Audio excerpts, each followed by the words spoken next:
Good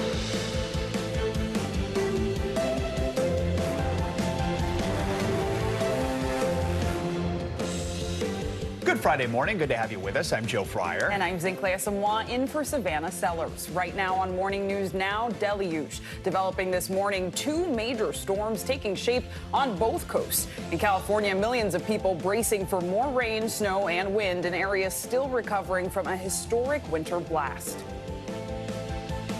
Well, I guess we're getting another storm. We're getting pretty used to this around here.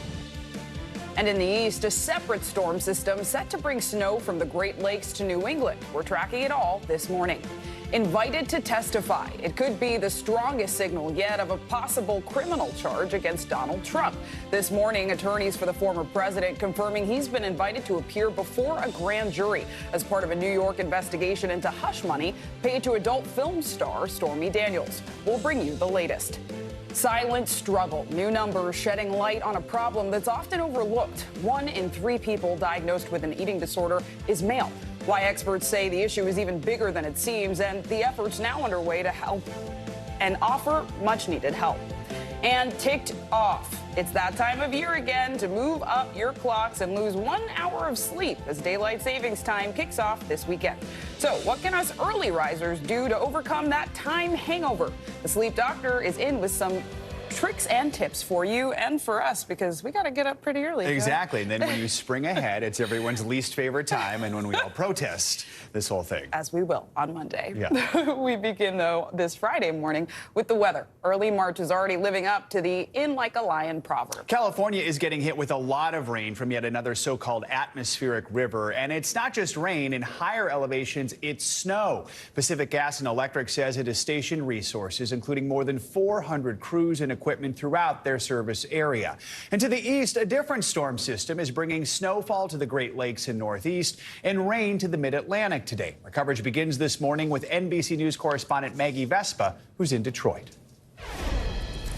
Hey guys, good morning from the Motor City, where, as you can see, it is really coming down. All of this here just coming down overnight, up to 6 inches expected by tonight, which obviously based on this is easy to believe. But then meanwhile, out on the West Coast, a new atmospheric river moving in overnight, dropping heavy rain, wind and snow into parts of California that, as we know, are already inundated after a record-breaking winter. That latest system knocking out power to tens of thousands in California overnight, prompting evacuation orders across the state and 16 million people currently under a flood watch. States of emergency now declared in 34 counties, including 5 in the San Francisco Bay Area, where they are bracing for potential flooding, landslides, and again, high winds. And in light of all of that, California's Governor Gavin Newsom now asking President Biden to declare a state of emergency, potentially freeing up federal resources for the hardest hit parts of that state. And meanwhile, again, here in the Midwest, millions waking up to scenes like this after this system moved through northern Iowa and the Dakotas before, as you can see, making its way into Michigan. Guys.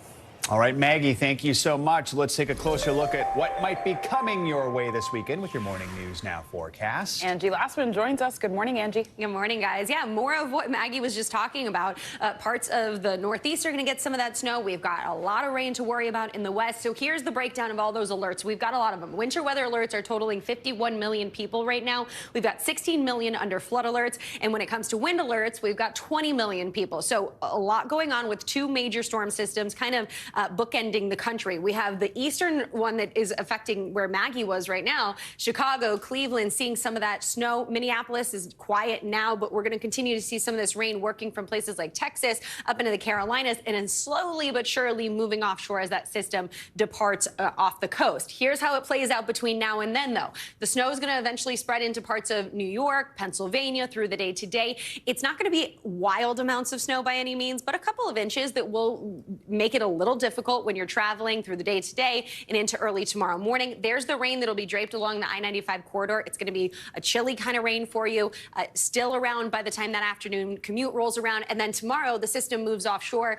and we'll see some quieter conditions settling in with just a few snow showers left over. There's those snow totals that'll be highest in portions of western Pennsylvania and New York and along Lake Erie. Now, we head over to the West Coast where there's plenty of people in flood alerts, and no surprise why. We have have heavy rain working through San Francisco into Santa Barbara, Los Angeles, seeing some of this rain. The heaviest is going to be focused towards central California. We'll see anywhere from 6 to 10 inches. The Sierra foothills could see 6 to 8 inches. And this is heavy rain on already saturated ground. So the flash flood risk is high. This is not something we often see. These alerts are not issued very often, and the threats are immense. Mudslides, landslides, avalanche threat where there is still snow. We also have the rising snow levels. So on top of that, that means the melting snow that's already there is going to add to those rainfall totals, and it's already going to be it's already likely a mess, and we're going to see that continue through at least the next day or so. Into Sunday morning, another 2 to 6 feet of snow for the Sierra Nevada mountain range, and this is going to be on top of all of that historical storm system that brought all of that snow over the past couple of weeks. Eventually, it'll move out. We'll see nicer conditions here.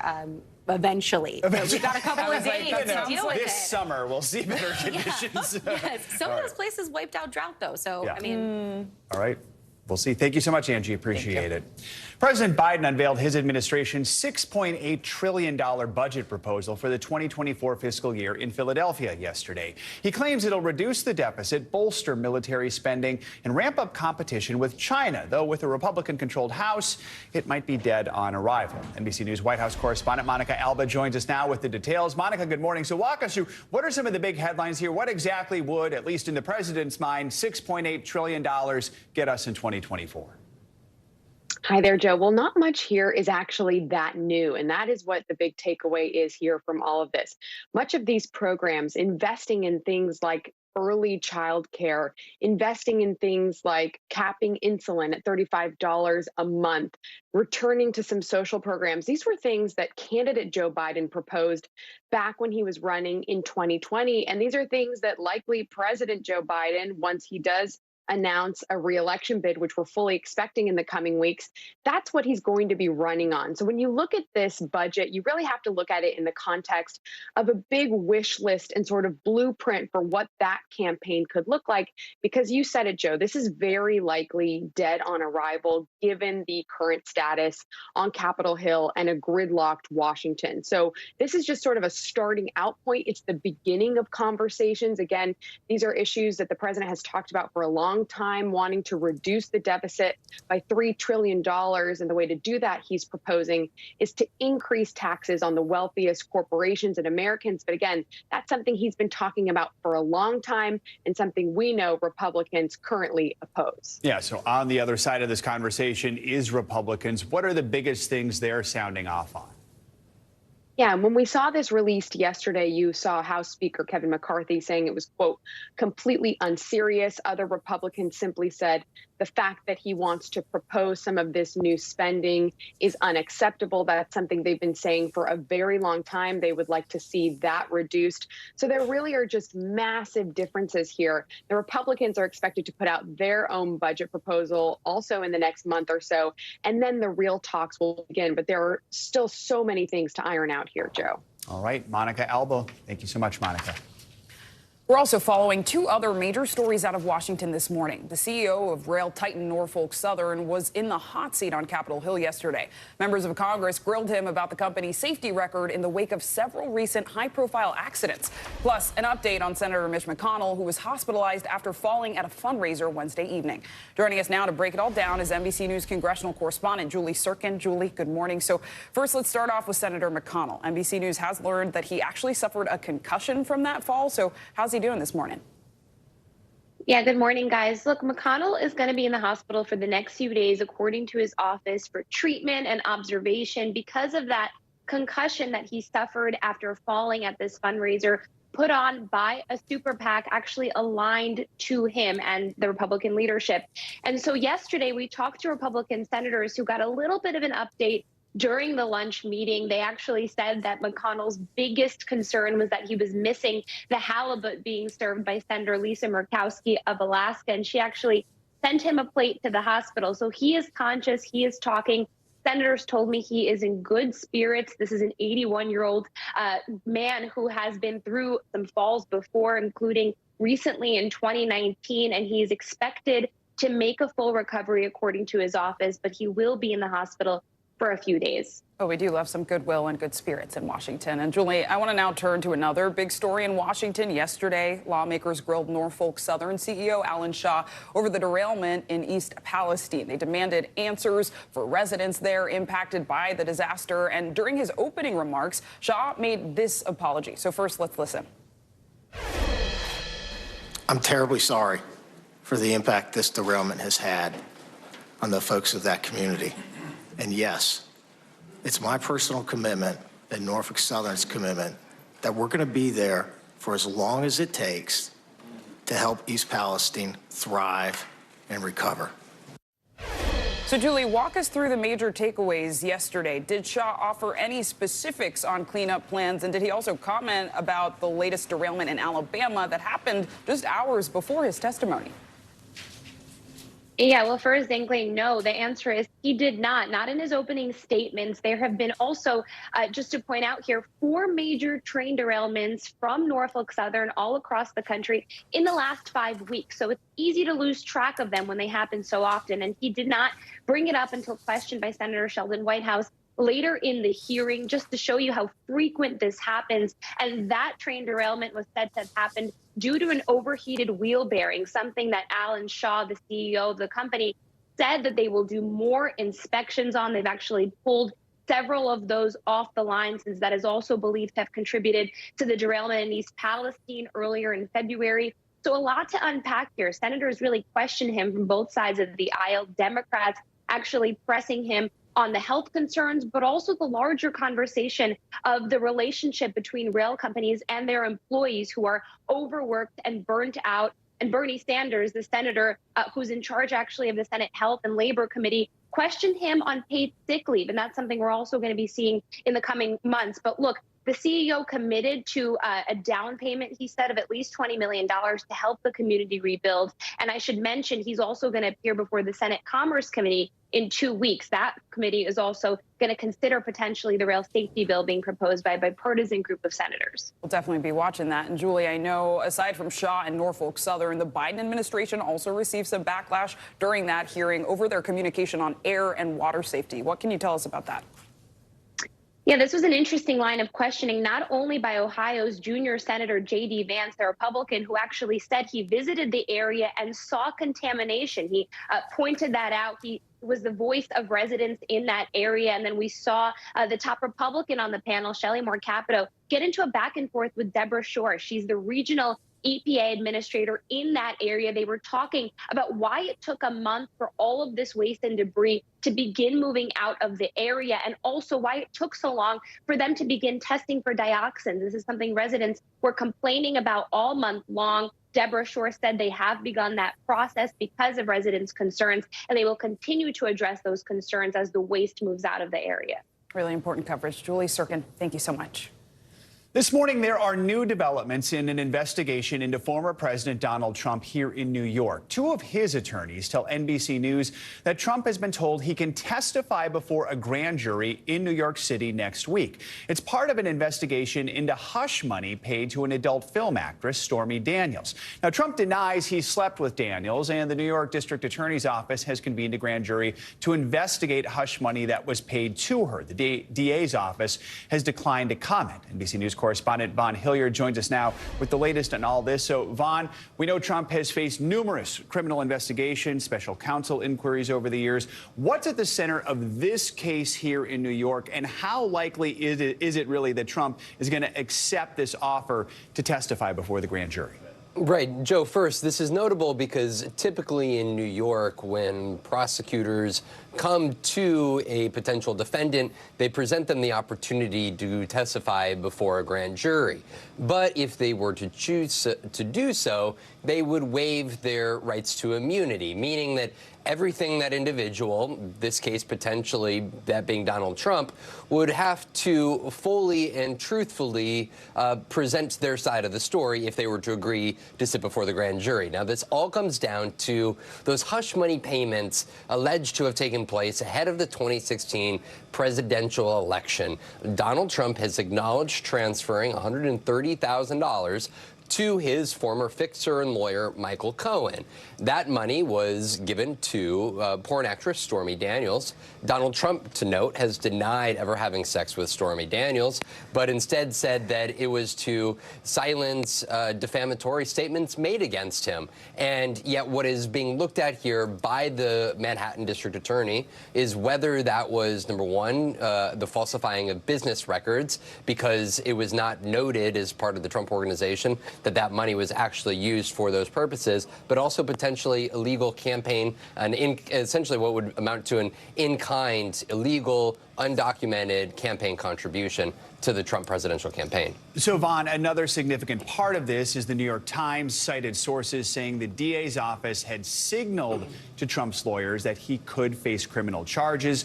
Two of Trump's attorneys told NBC News late last night that he was not told charges were forthcoming. A spokesperson for Trump responded with a statement saying, quote, the Manhattan District Attorney's threat to indict President Trump is simply insane. So the big question, could this signal that prosecutors in New York are close to filing charges? You know, this is an investigation that was picked back up in just the last couple of months. The Manhattan District Attorney's Office had previously investigated these hush money payments, but it was not until this January in which a new grand jury was impaneled. We know that Michael Cohen, that former fixer and lawyer, has sat with prosecutors now 20 different times. We know the grand jury is hearing from multiple witnesses and gathering evidence, and Donald Trump is the fixture of this investigation. His presidential campaign is the heart of this investigation, and so that is where kind of there's this open question mark here as Donald Trump receives this offer, is the extent to which he is a target of the Manhattan DA here.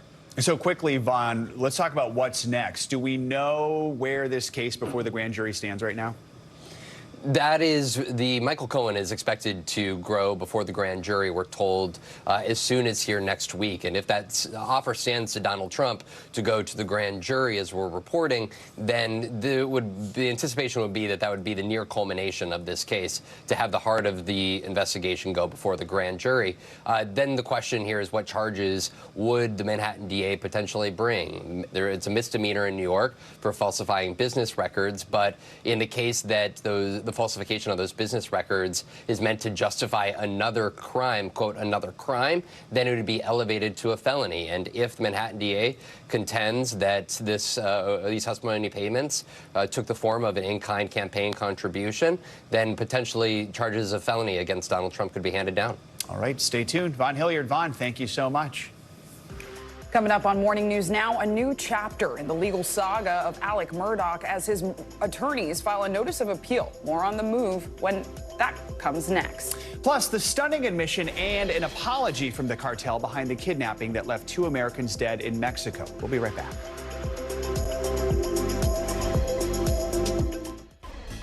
Welcome back. Lawyers for Alec Murdock filed an appeal on his behalf yesterday, just 1 week after a South Carolina jury found the 54-year-old guilty of killing his wife and son. The disgraced lawyer was sentenced to life in prison without the possibility of parole. Barbara McQuaid joins us now. She's a former U.S. attorney, current law professor at the University of Michigan, and NBC News legal analyst. So thank you so much for being with us this morning, Barbara. First off, what do we know about this appeal so far, and what grounds do we think Murdock's lawyers might be using here?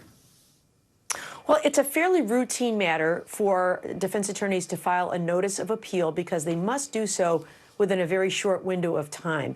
Usually they file that provisionally. It may be that they're not even aware of any particular error that they're going to focus on in their appellate briefs. They get more time to actually scour the record and look for that. Oftentimes it's useful to bring in another lawyer, a fresh set of eyes, to read all of the transcripts and think through any potential errors that might have been made in the case below. Sometimes it's evidentiary issues. Sometimes it's permitting the fruits of searches or statements to come in. And so sometimes there's even an argument called sufficiency of the evidence. It gets raised in almost every criminal conviction. What it says is no rational fact finder could have found me guilty, even though this jury did. I should also note that appeals are successful only in less than 10% of cases because most of the time judges get it right. That's an important statistic there, and I know that Murdock is also facing 99 other charges in a separate trial. Is it possible those proceedings could diminish the weight of this new appeal, especially with the probability you just outlined? I don't think so. And, sometimes people say, why bother going forward with other kinds of crimes that are perhaps less important than what could be more important than murdering two people, especially family members. But prosecutors sometimes like to take a belt and suspenders approach, just in the unlikely event that the murder convictions should for some reason be overturned. There are some very serious allegations of fraud against Alex Murdock. We heard some of those come out during the trial. The way he defrauded his own clients and took settlements and verdicts that they had received and kept them for himself, the way he cheated his law partners. And so those two are serious crimes. And so it is worth, I think, pursuing those so that there is a backstop in case, for some reason, the murder charges should fail. They should not be overlooked. They're serious crimes in and of themselves. And alleged financial crimes aside, when it comes to this murder conviction, do you expect the appeal will be successful, Barbara?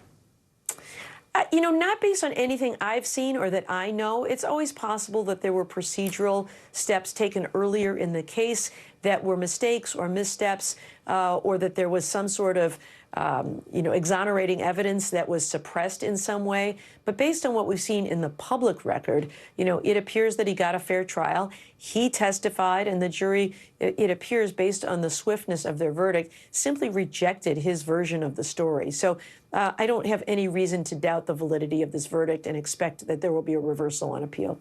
Barbara McQuaid, thank you so much. We're learning of a stunning and surprising admission from the cartel responsible for kidnapping 4 Americans in Mexico, 2 of whom were killed. A senior law enforcement official tells NBC News that the cartel has apologized and turned over several rogue members to Mexican authorities. NBC News correspondent Morgan Chesky has the latest. The stunning photos show 5 men laying on the pavement, each with hands tied and all but one shirtless, with a handwritten letter claiming to be from Mexico's Gulf cartel stuck to the windshield. A bizarre scene that a senior law enforcement official tells NBC News appears to be an apology from the cartel following the kidnapping that left 2 Americans dead. The shocking admission almost unprecedented.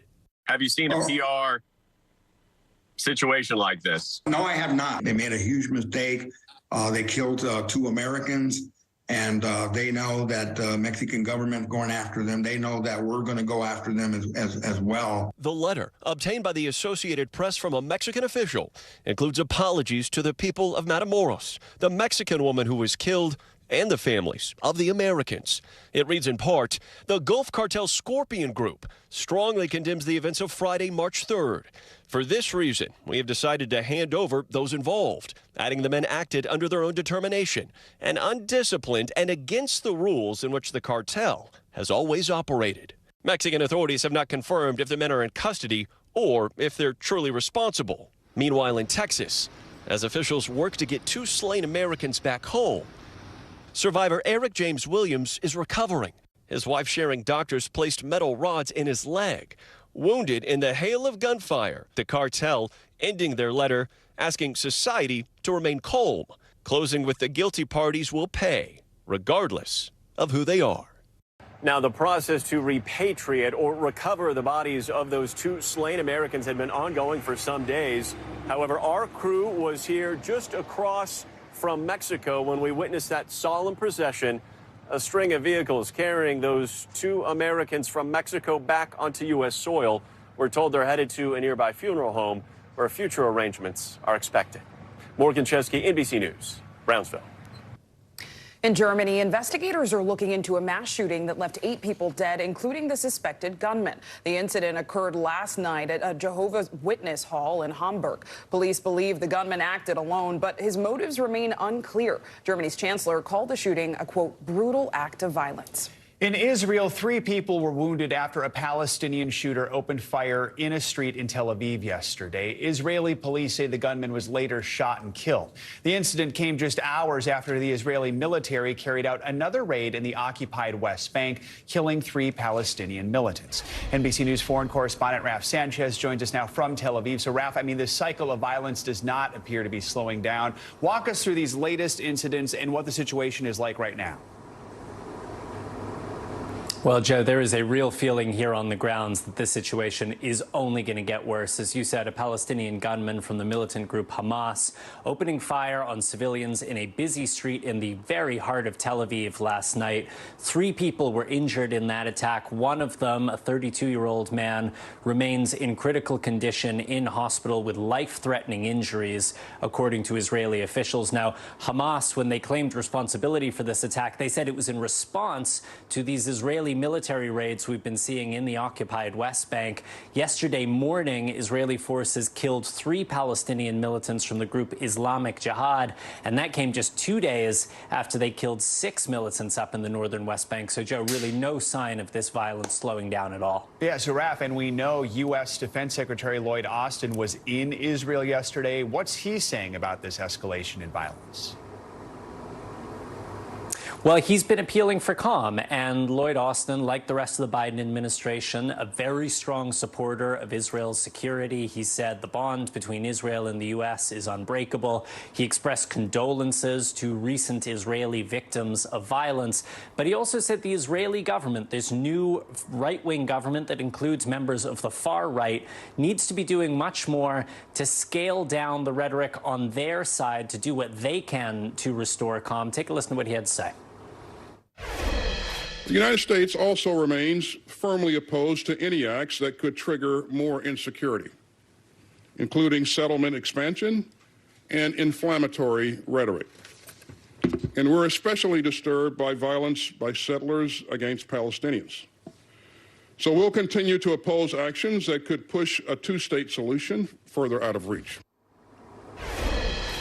Now, Joe, you heard him talk about a 2-state solution there, the idea of an independent Palestinian state alongside a secure Israel. This new Israeli government opposes that policy, which is supported by the Biden administration, and it feels further off than ever. Joe. And, you know, Raph, you've been following these massive protests against Israel's controversial judicial reforms. We understand Israel's president has been weighing in on the matter. What's the latest there?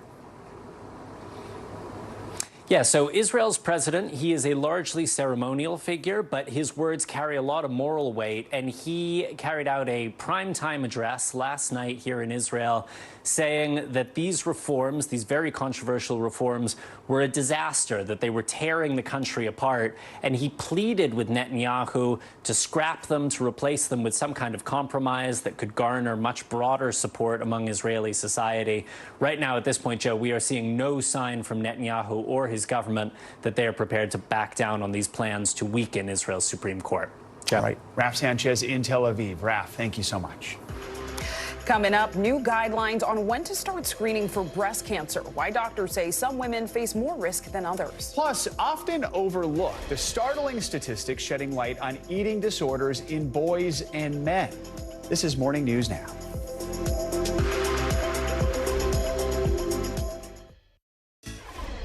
Welcome back. The FDA is releasing new standards to help more people catch breast cancer early. NBC News correspondent Kristen Dahlgren has the story on a breast cancer risk factor you may not know about. Hi there. Well, this is going to be a big change to the information women are getting after a routine mammogram. Knowing whether or not a woman has dense breasts could be a big difference in early detection.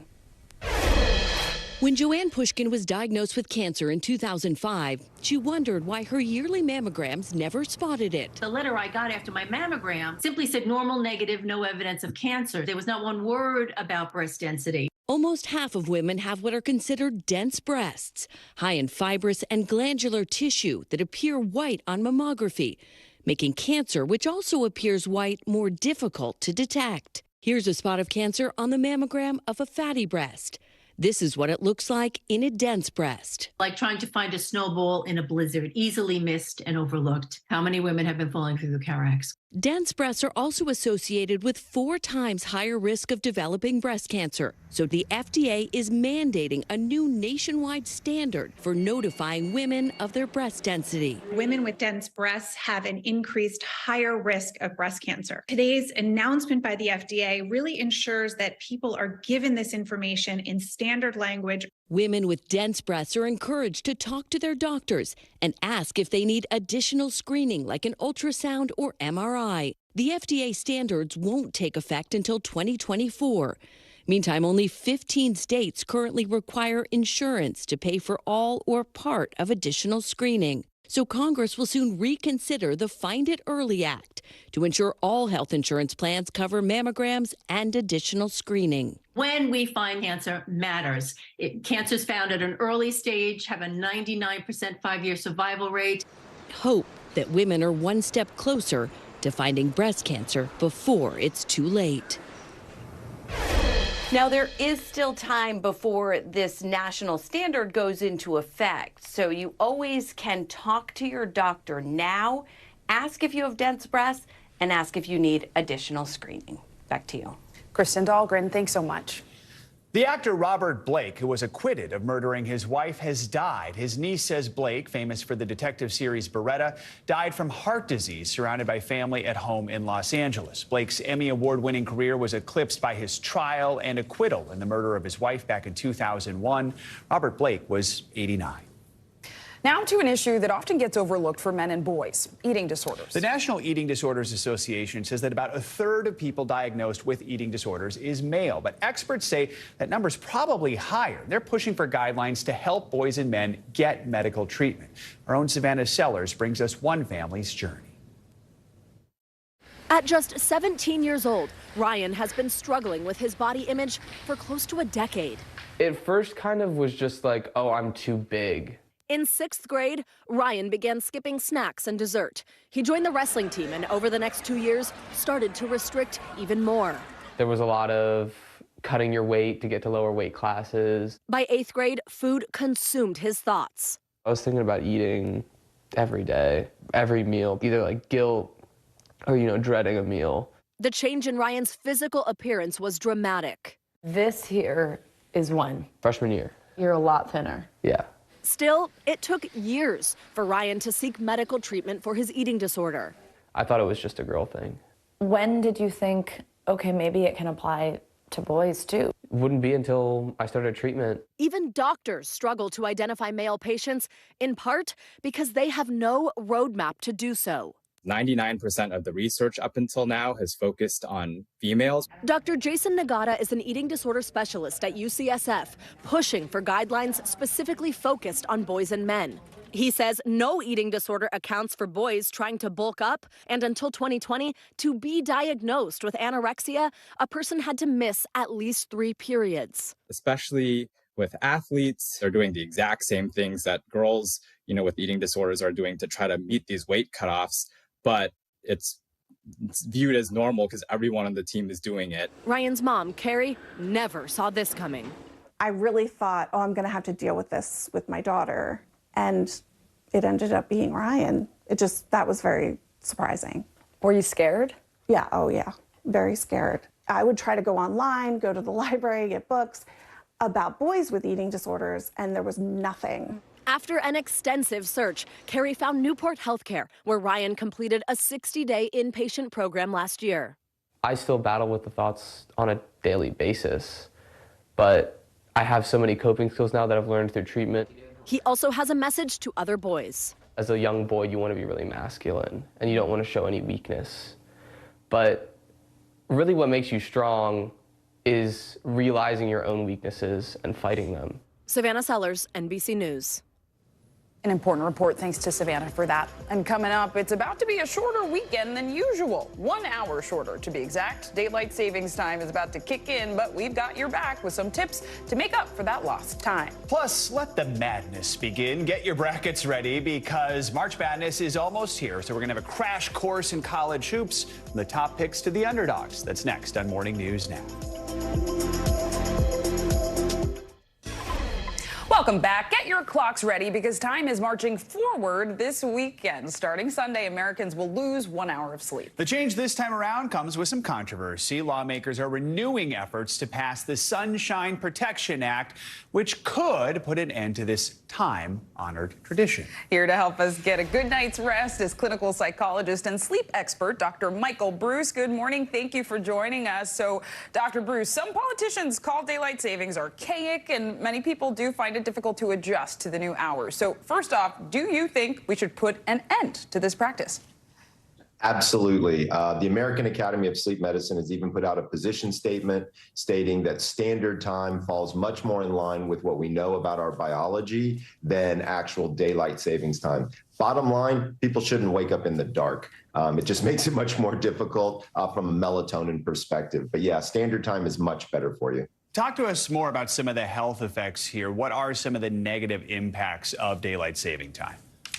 Well, the biggest one is we already live in a pretty sleep-deprived society, and so losing an hour during this spring situation really makes it all that much worse. And we know that sleep deprivation, as a general rule, leads to all kinds of health-related issues. You feel more pain, more mood dysregulation, immune function suffers. The list goes on and on from sleep deprivation for sure.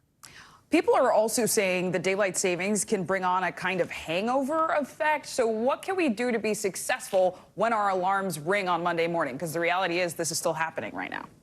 Right, absolutely. And so what I tell people is start planning now. And so if you weren't able to do it today, you want to be getting up a little bit earlier than you normally would. But the biggest things you can do is following a consistent sleep schedule is certainly going to be important. You don't want to necessarily sleep in on Sunday morning after you've lost that hour. Eliminating blue light at night is going to be a big one. Using blue light blocking glasses can be very helpful if you're still using electronic devices. Another one is getting light the next morning. So Sunday morning, the morning of daylight savings, make sure you get some sunlight, at least 15 minutes. That's enough to give you vitamin D, but it's also enough to help shift that circadian rhythm a little bit further backwards. One of my favorite things for people to do on that Sunday morning is listen to some music. Now, you might be saying to yourself, music, what could that have to do with anything? If you've ever been in the car and your favorite song comes on and all of a sudden you start bopping around, it really changes you energetically, meaning how much energy that you have. And so having a little bit of music in the morning can be super duper helpful. And then the big thing I would tell people is eat a protein-rich breakfast on that next morning. That really is going to help with alertness levels. Carbs, unfortunately, just kind of start to bring you down.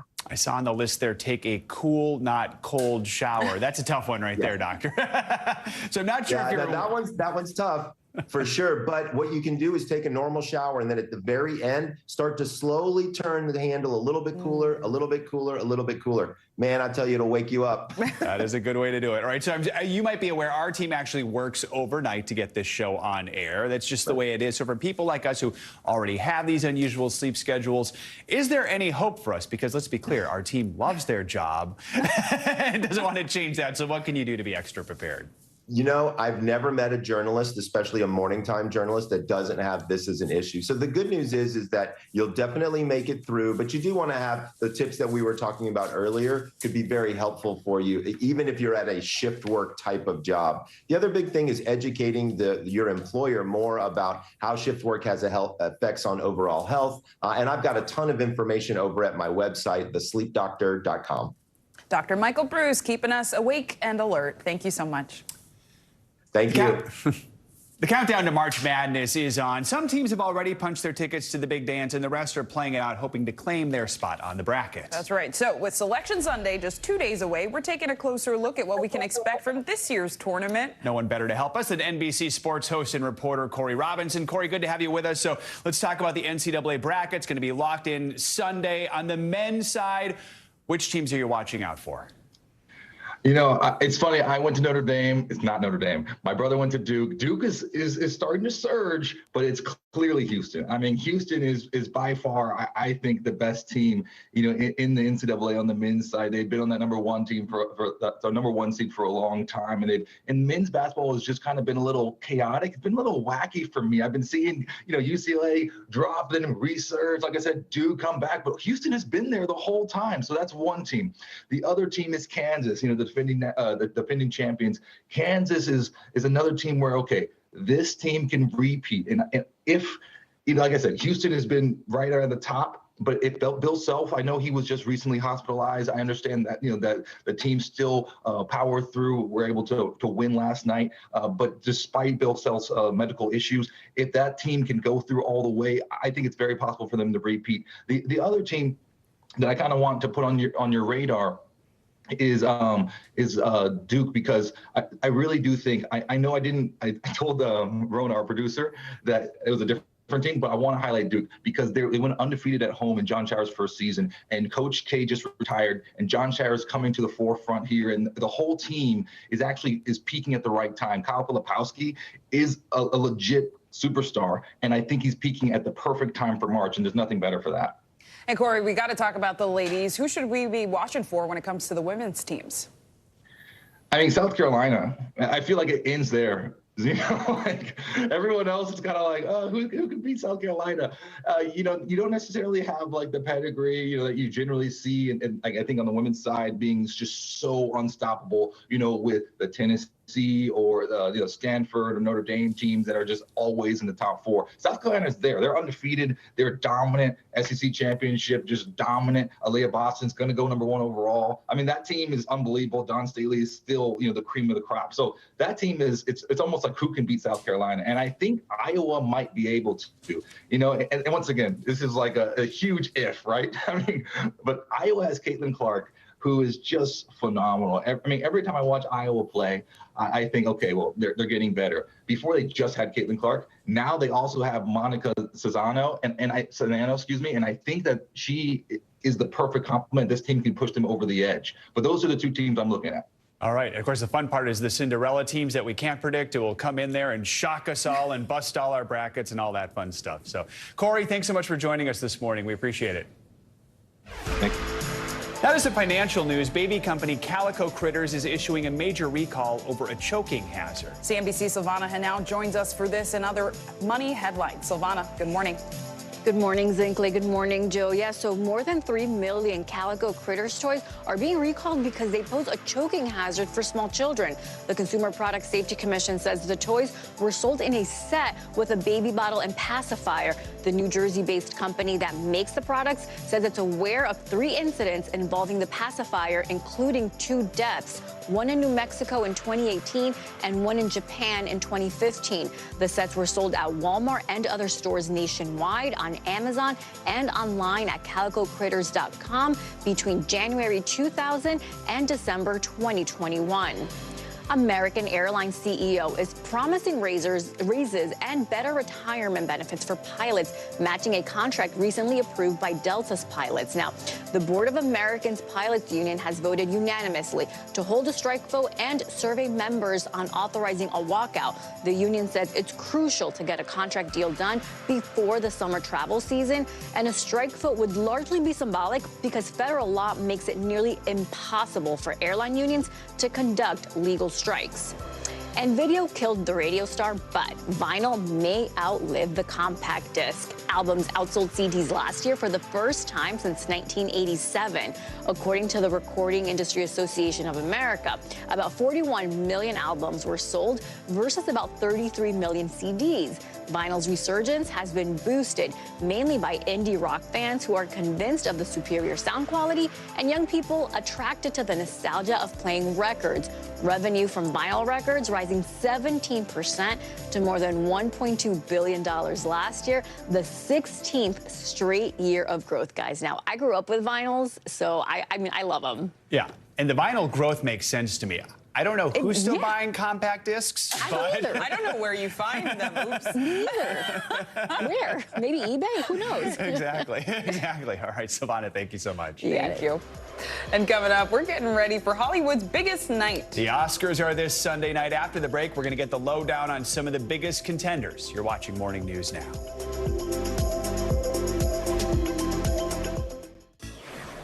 Welcome back. Instead of kicking off the spring season with a sweet dessert, why not try something savory? Hidden Valley Ranch just announced its collaboration with Van Leeuwen Ice Cream, launching, get this, a ranch-flavored ice cream. The new limited edition flavor will be available in select Walmart stores from March 20th to May 28th. And though it may sound a little interesting, many are saying that the taste is not as alarming as you may expect, and that it's best to be enjoyed with salted pretzels.